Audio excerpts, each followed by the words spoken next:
A lot is happening, but we should probably start out with a major milestone in the fight against something that is so terrible, it's quickly become one of the only things that the entire country can agree upon. Ticketmaster sucks, and they are exploiting fans on a level that feels criminal. But it's actually just working as intended in this wonderful system that we have here. What if we gave the one company that we associate with concert tickets and event tickets a monopoly on their entire industry after they've already shown that they're willing to do anything within their legal means to squeeze extra money out of customers? What if we did that? What would happen? Once again, we failed to learn from history. We're America. This is the one thing we didn't want to happen. So we've covered Ticketmaster and their price gouging plenty of times in the past, but the long-standing excuse that Ticketmaster is just playing the bad guy so that bands will get the payment that they deserve, it's starting to wear thin on people who have seen ticket prices skyrocket to levels that are completely unattainable to a majority of people. They targeted Swifties. Swifties. They came for you finally, and now the Swifties are upset. But yes, they've seemingly pulled any restrictions off of their own proprietary ticket resale and premium ticket services, resulting in screenshots of Taylor Swift concerts where some seats were going for as high as $95,000. What if we turned concert tickets into the stock market? Wouldn't that be fun? Mm-hmm. Wouldn't that be interesting? Yes. Yes, it would. The casinofication of every aspect of American life is really fun. We should do this with all products. All products should have a constant ticker. Have you ever tried to buy shoes? Like Nikes when they come out? No. Exactly. It's insane. I'm not a sneakerhead. Not. Also, we are punished for living on the West Coast. Yeah, fashion, in terms of fashion, I could really care less about sneakers, but the main thing holding me back from really caring about any of it is how fucking impossible it is to get anything that looks even mildly cool. Yeah, it's a bummer, and yeah, we both have a lot of experience with dealing with Ticketmaster as two people who enjoy going to live concerts in a town that is known for putting on fantastic live concerts. I love going to San Diego or Orange County for concerts that I would otherwise see in LA, but can't. Look at this big, beautiful glass house here in Pomona with average ticket prices. It's a great venue. Yep. But anyway, we've covered a similar story recently when tickets for the boss, Bruce Springsteen, went on sale, and thousands of boomers navigated their way through the website. They got their cheater glasses out and everything. Stared blankly at the 20 different ticket options based on which credit card or fan club they were a part of, and then finally tried to buy tickets only to find that the price had jumped from a mere $50 to $100 all the way up to $1,000 or more. Yeah, just, you know what? The algorithm decides. So either you buy the ticket or you miss the boss. I'm sorry. Yeah, sorry guys. The glory days of low ticket prices are fucking over. Mm-hmm. So this was just one of countless examples over the years where certain acts have drawn this kind of attention to Ticketmaster's dynamic pricing model, but like with most others, people quickly let it go because we're a nation of cucks. They just went ahead and paid whatever price they could afford and went and saw the boss one last time. That's the thing is, if you're a boomer, you're like, how many more times can I squeeze in the boss? For them, that's for the fans, because Bruce Springsteen, I think, will be still performing. Oh yeah, no, I'm talking in about 20 years. Yes, I'm talking about the fans who are like, this is worth it to me because I might die before seeing him again. The one boomer rock star who didn't develop a severe substance dependence and has lived a pretty clean, scandal-free life, and also didn't completely flip to being a psychotic conservative. No, he's just a normal-ass Obama lib. Yeah. He's even got a podcast with him. Whoa. Anyway, while boomers can theoretically afford these outrageous prices thanks to the, tremendous leg up that they got being born in the most profitable and opportunity-rich period in American history. I simply don't understand how the kids that want Taylor Swift tickets don't take out a home equity loan to pay for them. Yeah, it's simple as. Put down the avocado toast. Yes. But yeah, it was satisfying to see these boomers get angry at something that the rest of us have been dealing with for years. Yeah, because they don't learn unless they're made to live through something. Yeah, maybe I should put down the avocado toast. Oh. Whoa! Ticketmaster might have gone too far this time and has inadvertently picked a fight with one of the most loyal and rabid fan bases imaginable. This has nothing on Bruce Springsteen. Yeah, step aside, Bruce. I love you, but... A new boss is in town. Yeah. And it's a girl boss. Outside of maybe Korea, this is the most deranged most bloodthirsty fan base around. We're talking about Swifties, fans of Taylor Swift. But look, to quickly clarify, despite covering it previously, Ticketmaster and Live Nation merged a few years back, essentially monopolizing the live entertainment industry. Due to a clear lack of competition, they're able to set prices however they want. And they've been using something called dynamic pricing for premium seats more and more recently.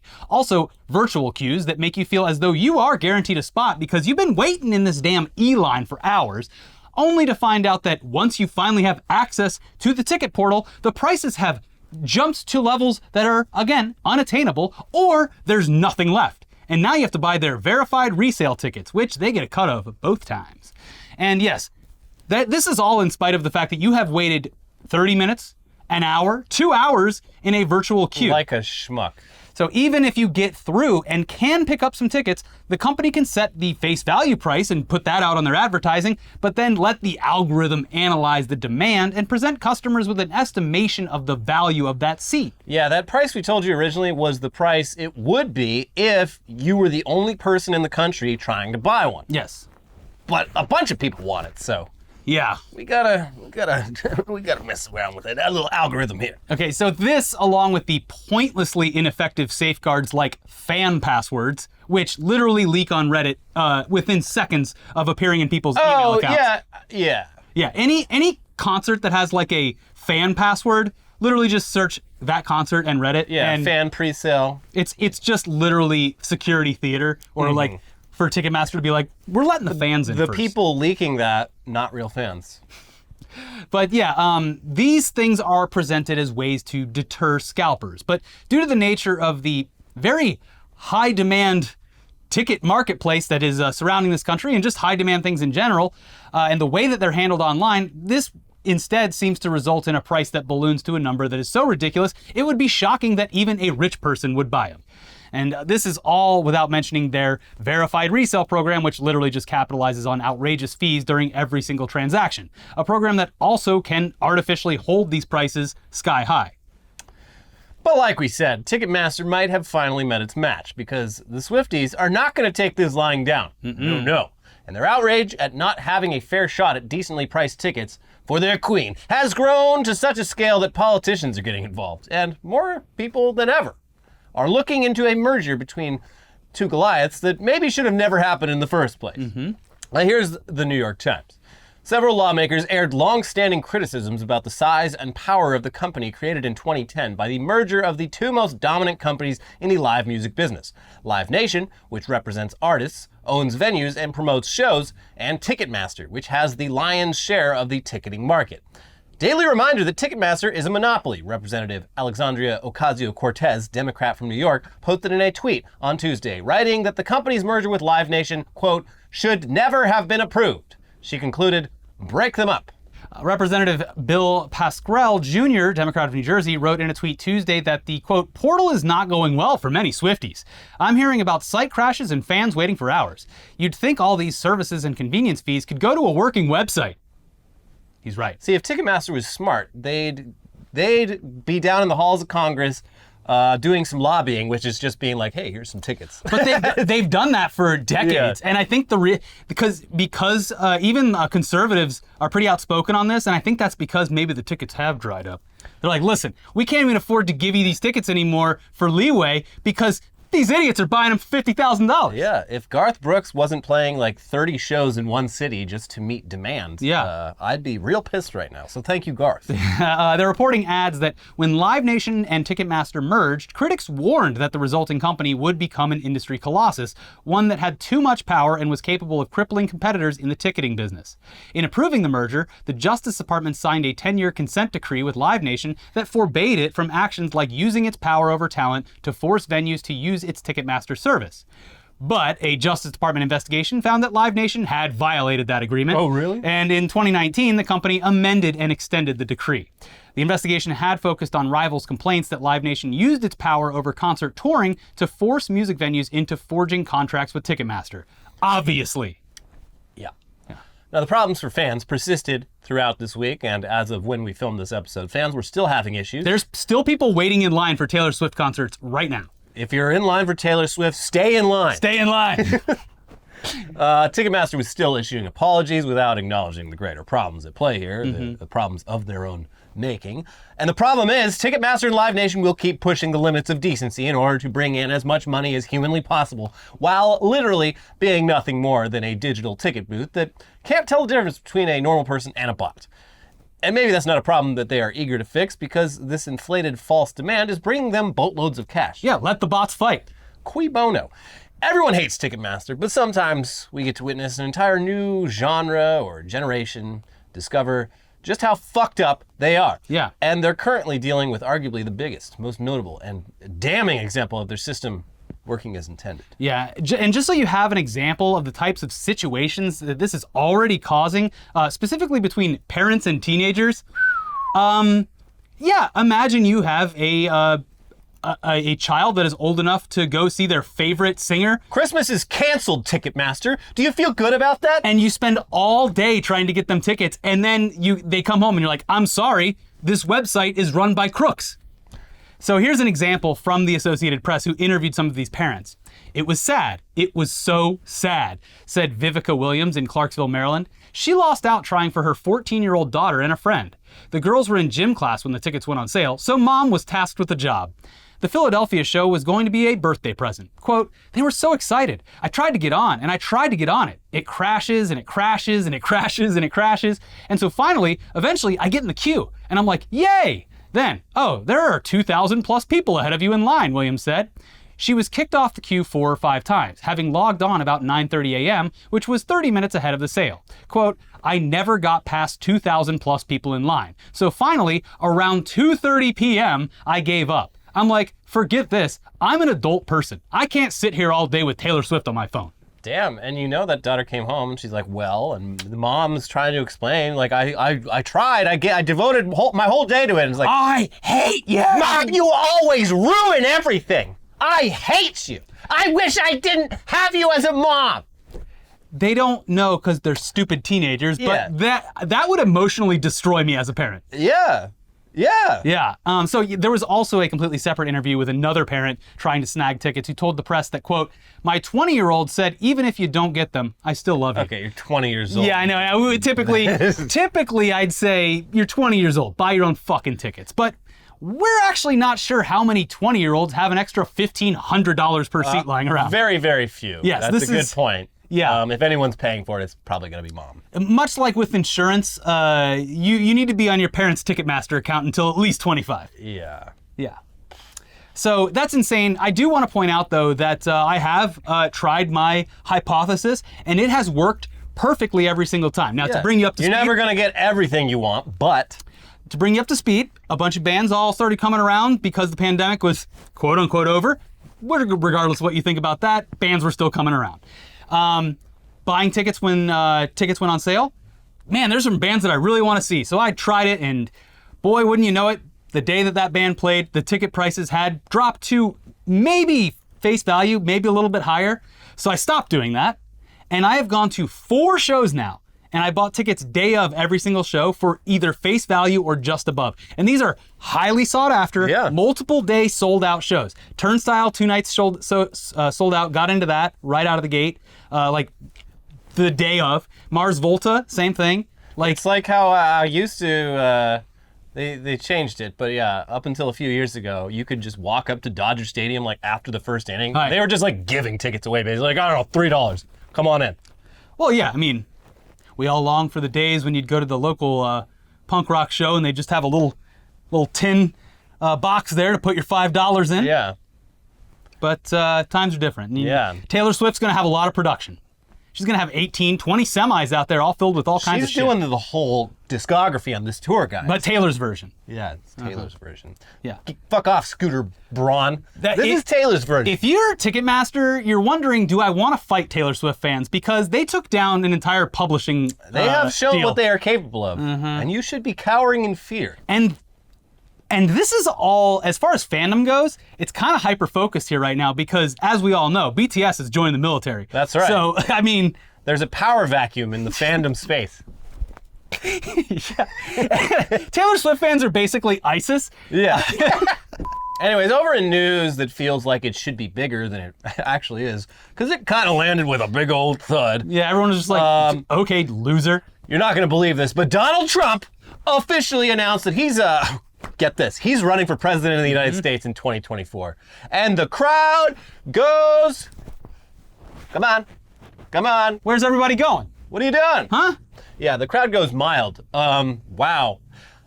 So honestly, we knew that he would commit to running regardless of how poorly his endorsements performed during this year's midterm elections. And boy, did they perform poorly. Yep. But he's running so that he can fundraise and so that he can potentially avoid further scrutiny into his finances. Because as we all know, when you're the president, they let you do it. Yeah, this is a calculated move. Yeah, the more time this man can spend as president before he dies, running like to a the less chance he ever sees the inside of a jail cell. For him, he's like, okay, what are norms? You know what isn't normal? Them investigating someone who is actively running for president of the United States. So anyway, despite announcing his announcement well in advance, the reaction from right-wing media and even the people in the room at Mar-a-Lago seemed unimpressed with the entire spectacle, with Sean Hannity actually cutting away from Trump's announcement speech. Friendship ended. Yeah. Ron DeSantis is my new friend now. They're trying it. See how that goes. Yeah, people in attendance attempted to walk out of there. I mean, it was a long, rambling, low-energy speech. Yeah. Also, he did not hug or kiss a single American flag. Despite being surrounded by them. How do we even know this is the real Trump and not some body double? Yeah. It was very low energy, especially for Donald Trump. And aside from the lukewarm response that he got in his own resort, as well as Fox cutting his speech off, there were also a few other clear indicators that this campaign maybe won't last. Yeah. His own children have released statements distancing themselves from the campaign and politics in general, should he somehow win. Yeah, Don Jr. was like, nah, I'm busy hunting right now, so bye. And Ivanka literally released a statement that was like, I want nothing to do with politics or the government. Yeah. But I wish my dad the best of luck. Yeah. And Barron is somewhere scaring crows out of the Mar-a-Lago fields because that kid is like 12 feet tall now. Yeah, so, he's scary. I don't understand why the taller Trump doesn't simply eat the bigger Trump. Yeah, that's interesting. I mean, I don't know. I don't know what the vibe is in Trump's actual base. I think they're still into it, but the media, the Rupert Murdoch media, especially like the fucking New York Post, which is not like an explicitly political, like tabloid-esque magazine, but like, or a tabloid-esque newspaper, but like they've always been, it's a Rupert Murdoch property, and they've always been like sort of, they're not going to shit talk Trump too much. And the way they reported on this announcement, it was like page 12 or something. On the cover is like a bottom line. It was like Florida man makes announcement, page 68. And then it was just like a little column where they like very like sarcastically made fun of Trump. Well, as you'll remember, literally a week or two ago, whatever it was, they released their endorsement of Ron DeSantis in general. So it's like they're clearly done with him. And he's only hearing the... I don't want to play with you anymore. He's hearing the yes men from his inner circle, and also, in my opinion, doing it as a way to evade justice, if not temporarily. Yeah. So we don't doubt that his kids and other Republicans are playing devil's advocate. They're hedging their bets. Yeah, they would instantly come back onto Team Trump in any capacity should he actually start polling better than DeSantis in the lead up to the election. Yeah. You'll be very surprised how quickly the tides would turn. Will Trump accept them? Because this man holds a grudge like none other. You need to get on your knees. Yeah, he's going to make them get on their knees. Yeah, but it is clear that everyone has already chosen the GOP candidate, and that is Ron DeSantis. Yeah. It's funny that... they are manufacturing a media narrative in a lot of this. Like, his approval among Republicans has definitely gone down in the past week and a half, but like they're trying to manufacture. They're like, well, I guess we're done with that guy, and you know, all these people who've devoted the last like 6 years of their lives, they've like lost relationships with family members, gone to jail over their fanatical love for this man. I don't know if they're going to be able to move on so easily. This would be considered the school of hard knocks for them. Yeah, I guess. No. It's obvious at this point that everyone is distancing themselves from Trump, especially after those midterms, because it's a clear indicator. Like, it's so funny. Like, Carrie Lake was the last big election denier, and like in the governor for Arizona race, and like that one took a while to count, but she ended up fucking losing. Like, I was like, oh, at least he got Carrie Lake. Nope, nothing. He got fucking nothing. Yeah, and like the other thing is, how much damage can he do to the other Republican candidates while he's in the race? Because that's the thing that I'm most curious about going forward. I'm very excited. Yeah, I mean, we'll just have to wait and see. But at the very least, Trump officially announcing his run for presidency did provide us with some, something wonderful. An incredibly detailed and unsettling video from Aamon Animations, who debuted his latest creation, Trump Returns, Feast of the Apostles. Yeah, he's clearly been working on this since at least CPAC, because it's centered Based around in there, CPAC, yeah. but like narratively it works so well.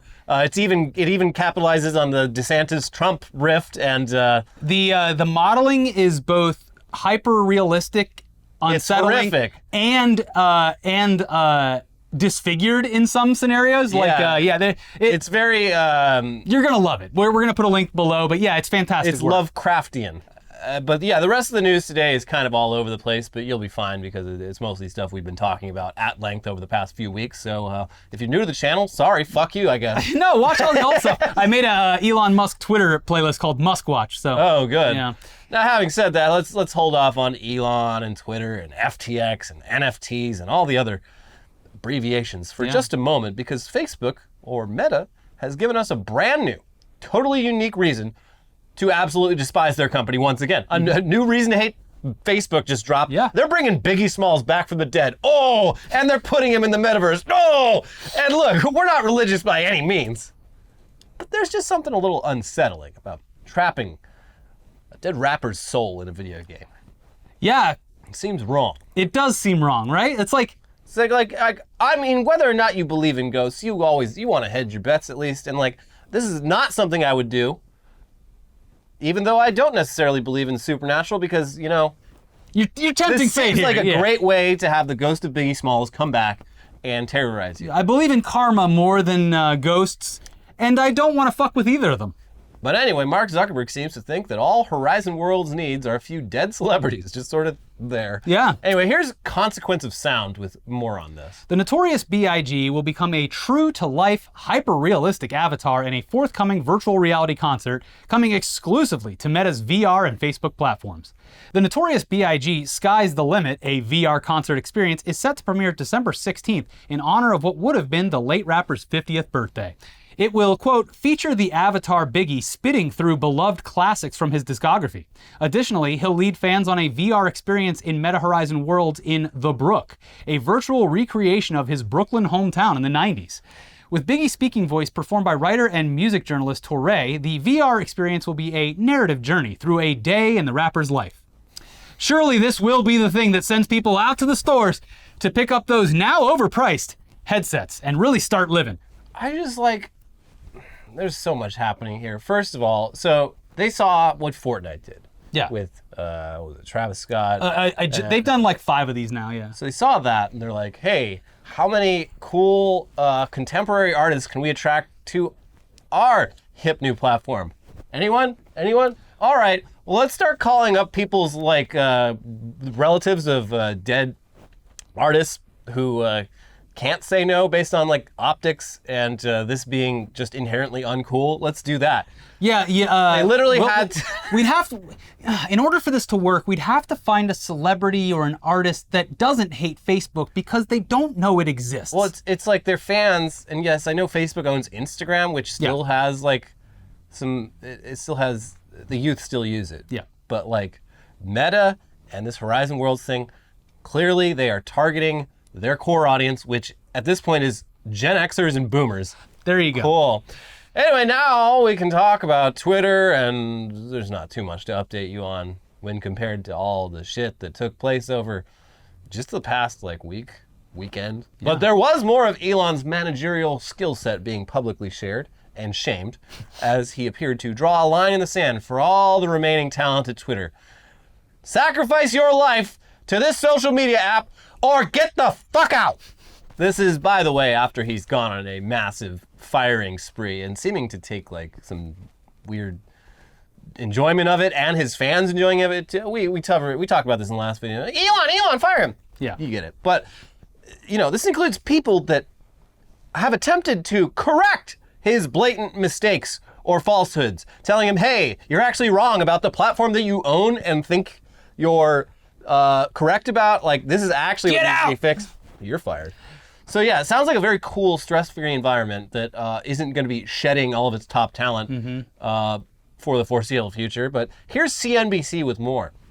New Twitter CEO and sole director Elon Musk sent a company-wide email to remaining employees of the social media business on Wednesday, demanding they commit to working long hours at high intensity or receive 3 months of severance if they did not consent to these conditions or support his vision for Twitter 2.0. He said he needs like extreme, hardcore coding. He also, I don't know if we covered this, but I want to see desks that are covered in trash and Red Bull cans. I don't know if we covered this, but he sent an email, this is like last week, at like 1 a.m, being like, hey, by the way, come into the office tomorrow. It's like 5 hours from now. So people literally woke up, usually probably at a normal time they would wake up to work from home and be like, oh, I'm supposed to be at the office in like 20 minutes. And I live at least an hour away because San Francisco is the most dystopianly Well, you should have slept at the office like Elon. Yeah, well, now you know. I do feel Bring a like, pillow. much like with Trump, Elon would be susceptible to performative work. Like if someone did have trash all over their desk and they're just like sitting there like, man, this code's really, he'd be like, that is a hard worker right there. Yeah, you just open up hackertyper.com and you're like, Elon, I'm trying, I can't do it. We need more people like Bill here. Look at him. Look at all those green lines of code. He's got half-eaten bags of Doritos on his desk. Where's your fucking half-eaten bags? I want it to look like you are actively suffering when you work here. Anyways, we do want to point out that at the very least, Elon is offering a severance option so that any employees who clearly don't want to be involved can leave and actually get paid out. Trusting Elon with following through on that, I would be hesitant, but I guess it is a nice option that it was there, but it also spares him further legal ramification for unjust firing. Yeah, he's which already is the point. potentially in some big trouble for the way he's cleared out Twitter's workforce so far. Yeah, so this is it's basically like, okay, you can't sue me because I did offer you the severance. Right. Yeah. Here's some actual excerpts from the statement that was sent out to Twitter employees in the middle of the night. Going forward, to build a breakthrough Twitter 2.0 and succeed in an increasingly competitive world, we will need to be extremely hardcore. Lame. This will mean working long hours at high intensity. Only exceptional performance will constitute a passing grade. Twitter will also be much more engineering driven. Design and product management will still be very important and report to me, but those writing great code will constitute the majority of our team and have the greatest sway. At its heart, Twitter is a software and servers company, so I think this makes sense. If you are sure that you want to be part of the new Twitter, please click yes on the link below. Anyone who has not done so by 5 p.m. Eastern tomorrow, Thursday, will receive 3 months of severance. I love that he's expecting these people to like just work themselves to death, but like his idea of working himself to the brink is just being on Twitter and tweeting constantly. Yeah, he's you working... look at his, if you open the tweets and replies tab of his profile, and the man, he's not doing any fucking work. It is impossible for him to be doing any work at Twitter except for like someone coming into the room and be like, hey, we're doing this thing. He's like, all right, cool. I need to put another cry laughing emoji here. And also deciding to specifically engage with some of the platform's worst users. Yeah, just some awful people, and also specifically replying to them in a jovial, fun manner that it seems pretty partisan considering his stance going into this project. Well, the whole reason like he bought Twitter is he's like, well, I post a lot, so now Why not? I should own it. Yeah, exactly. And so my job, that's why I buy every coffee shop I walk post into. even more. Yeah, it's fucking wild. Yeah, it's. I don't know. It's also like I refuse to believe this man works anywhere near as hard as he thinks he does. I recently. Because you're tired doesn't mean you're working hard, Elon. Well, like I recently saw someone like posted a clip. This was from a few months back. It was like over the summer, or maybe even before that. But it was like a meeting at Tesla with some of his like top engineers. And I don't know why they were filming, probably because they thought it made them look super cool. But it was just like Elon wasting his employees' time by like literally being on Twitter and like talking about tweets he was gonna send and like reading replies and all this stuff. I was like, yeah, this is why you're working 80 hours a fucking week, because you're not actually fucking working. But he expects it of everyone else because they know what they're doing, and if he can just motivate them, everything will be fine. He's the great motivator. I'm a cheerleader. That's my job here. If you ever hear I'm a cheerleader from a manager, leave. Get the fuck out of there immediately. And if they start watering down the soap in the bathrooms, get the fuck out. Listen, I'm just here to cheer. I'm here to cheer on my team. Yes. Get out of there. But however, Elon and whoever remains in their positions going forward, they definitely have their work cut out for them, as Musk has provided yet another deadline to roll out a new or fixed version of Twitter Blue. This time for real. And in order to push this new update out on time, employees will unfortunately need to work through the Thanksgiving holiday. Oh, fuck off. And even then, it's a lot more work than people realize. I mean, just look at the first rollout. And that was essentially an extra feature or two glued onto a pre-existing product. Also, the site continues to break in new and exciting ways while all of this is happening, with some two-factor authentication services still appearing offline for some users. Even features that used to work perfectly fine are still broken because of Elon's initial subscription service rollout, like the ability to change your display name. And here's one perfect example of why this is an issue and why it is insane that you can no longer edit them. I don't want to be Christmas anymore. Now, obviously, with all the crypto winter FTX shit going on, we got the A plot and the B plot here. Yeah. Brands are trying to distance themselves from the exposure to this scandal in a PR perspective. FTX was shelling out millions upon millions of dollars to brands, sports teams, leagues, arenas, celebrities, you name it. Well, one very online organization is caught in the middle of two very specific issues right now, and you literally can't do much else except laugh at the situation that esports organization TSM has gotten themselves into. TSM was apparently heavily sponsored by FTX, so much so that the org had FTX branding on everything, including its social media handles. And now that FTX has collapsed, the org is scrambling to remove any shred of FTX branding due to its high levels of toxicity. Problem is, Twitter won't allow users, even legitimately verified ones, to change their display names anymore because everyone changed their name to Elon and made fun of him, and he got really, really butthurt about it. So he stopped. He put a stop to it. So please enjoy this shot and chaser. So the first tweet from TSM is a statement announcing the suspension of their partnership with FTX. Here's their official account displayed as TSM FTX, where they said the following. After monitoring the evolving situation and discussing internally, we're suspending our partnership with FTX effective immediately. This means that FTX branding will no longer appear on any of our org, team, and player social media profiles and will also be removed from our player jerseys. This process may take some time to complete, as some social platforms have made changes to their product features. This resulted in a fan immediately replying to that tweet and saying, "Better change that Twitter name then." To which TSM FTX replied back, "Unfortunately, at this time, with the changes to Twitter verification, we're not able to." Yeah, it's like when when you're a kid, they're like, if you keep making that face, it's going to get stuck. Well, got stuck. They were right. And there's some egg on this face. But it's beautiful. I mean, you love to see two completely fucked up news stories collide into an esports organization like this. It's like, this is magic. Crypto's so fucking over. Yeah, like after the damage that this one has done, it's toxic. It's fucking toxic. Yeah, there's a bunch of side effects of what's happening, and it looks like the other exchanges are trying desperately to patch holes, and like crypto will be around for the foreseeable future, but crypto as a mainstream acceptable thing is fucking done. Yes, there's not going to be any crypto commercials at this year's Super Bowl. It's toxic. Yeah, it's not going to happen. But speaking of crypto, and more specifically the downfall of FTX, the ripple effects from one of the world's largest crypto exchanges continue to be felt, with a generous mix of sometimes hilarious, mostly infuriating blips of news popping up, including one threat where a hacker indicates they will be releasing video footage of the amphetamine-fueled FTX sex parties this Friday. So keep the eye bleach handy. Some of you guys are cool. Don't go online on Friday. Yeah, you're going to see something you don't want to see, and it's called a polycule. Yeah.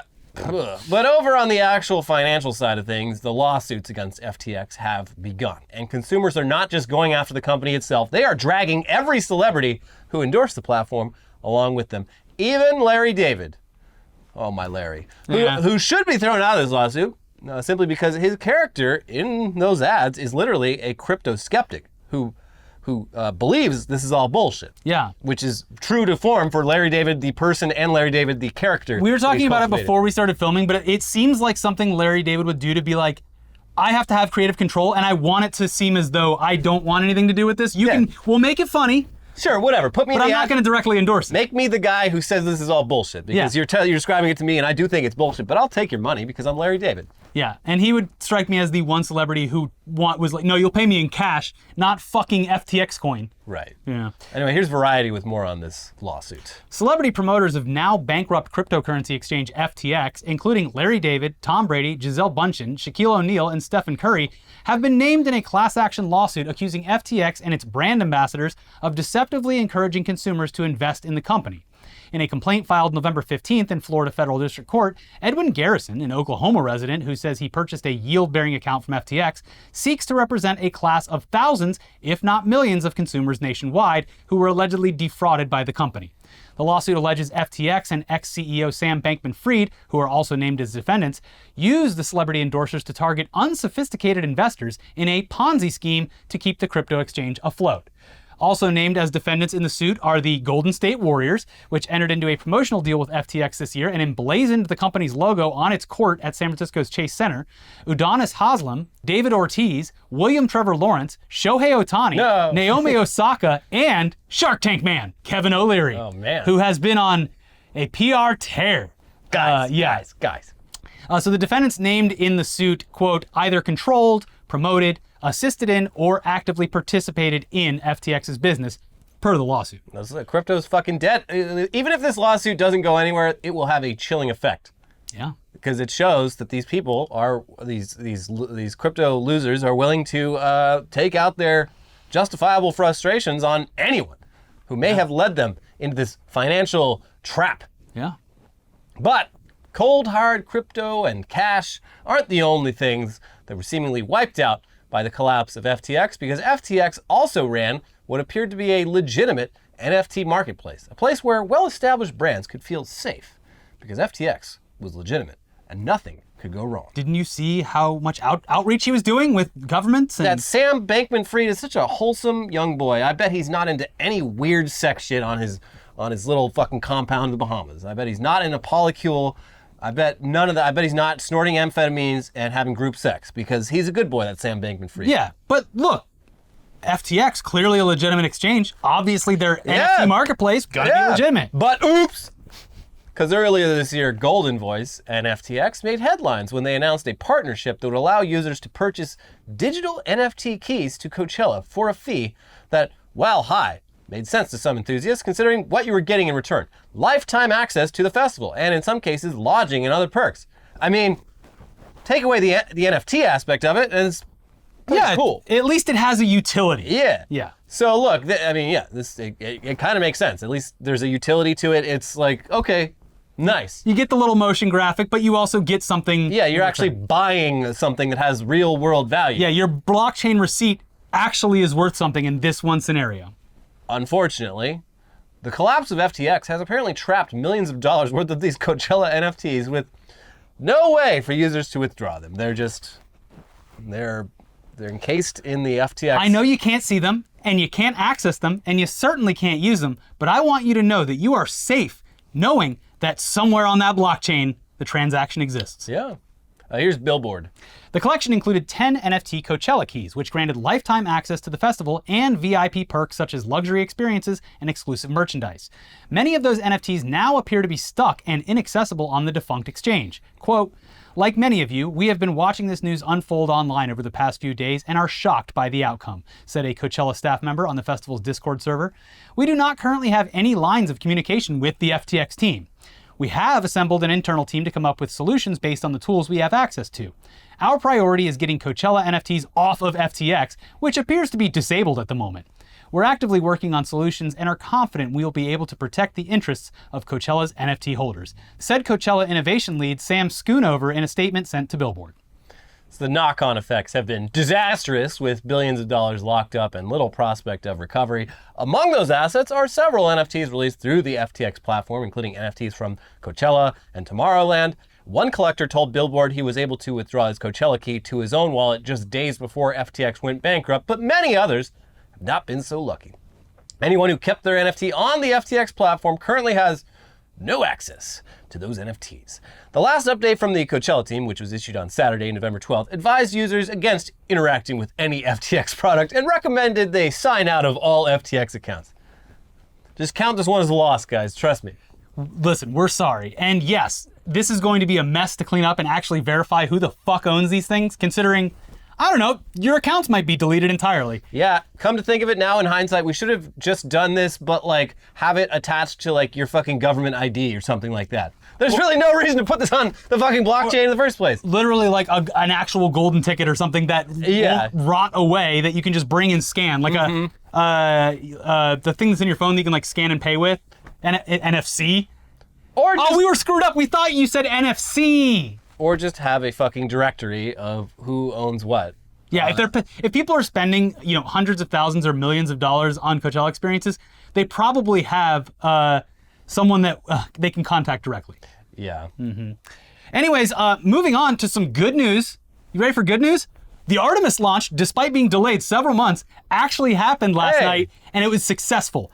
And they, meaning an unmanned spacecraft, is going to the moon. One of these days, Alice, to the moon. Bang zoom, baby. So yes, this is the first of many future missions. The ultimate goal being to, once again, land people on the moon and see what kind of valuables are hidden down there. And find that cheese. Finally get a bite of that cheese. Delicious, unattainable cheese. But this is a great thing. I watched it happen live. It was very exciting. It was cool to see. Anyways, we mentioned Turnstile earlier, but the other news, Turnstile nominated for 3 Grammys. 3 Grammys. I'm telling you. Who cares? I love it. It's great. I love that. I love that hardcore. They're gonna give it to like Jethro Tull or some shit. Ozzy Osbourne. Yeah. The Lifetime Achievement Award. But I hope they win. I hope that they win. Yeah, it is cool that they're even on the Grammys radar. But.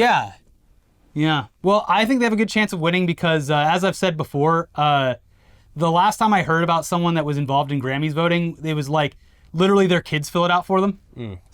Good. Which is honestly more of an honest approach. Yeah, I mean, because otherwise it's just a bunch of like weird Phil Spector looking guys. Who are like, I joined the Academy of Music back in 1955 when I wrote my hit song, The Sock Hop Scandal. You put your right leg in, you put your right leg out, you twist on your leg, and then you do a jump, and that's the Sock Hop Scandal. And I made $1 billion from that. And now I get to vote every year in the Grammys. I don't know who some of these artists are, but I know that the guy that produced that one was in my very exclusive fraternity at a Ivy League college. So I'm going to go ahead and vote for that one. Yeah, that's right. Yeah. Anyways, I hope they win. 3 nominations. They got to do one, right? They got to do one. Fingers crossed. Anyways, please be sure to watch our most recent episodes if you haven't seen them already. If you want a full breakdown of a very dumbed down version of everything that happened with FTX, even though it's currently still evolving, we have that on a previous episode, including Elon's no good, very bad weekend on twitter.com. And in addition to that, we have a recent episode of Weekly Weird News involving chickens. If you want to keep away from social media and all that stuff, just watch the chickens. Chirp, chip, chip, chip, chip, chip. Cheers! Thank you to the brave 7,000. Are we up to 7,000? I think so. At least on a couple recent ones. Thank you. And let's get that up to 8,000. We had almost 1,000 comments on yesterday's episode. So leave some comments. Just flood YouTube. What is Hassan calls it juicing? Yeah, let's juice every video. Let's juice this. Yeah. Come on, guys, juice it. Juice it. All right. Bye. Bye.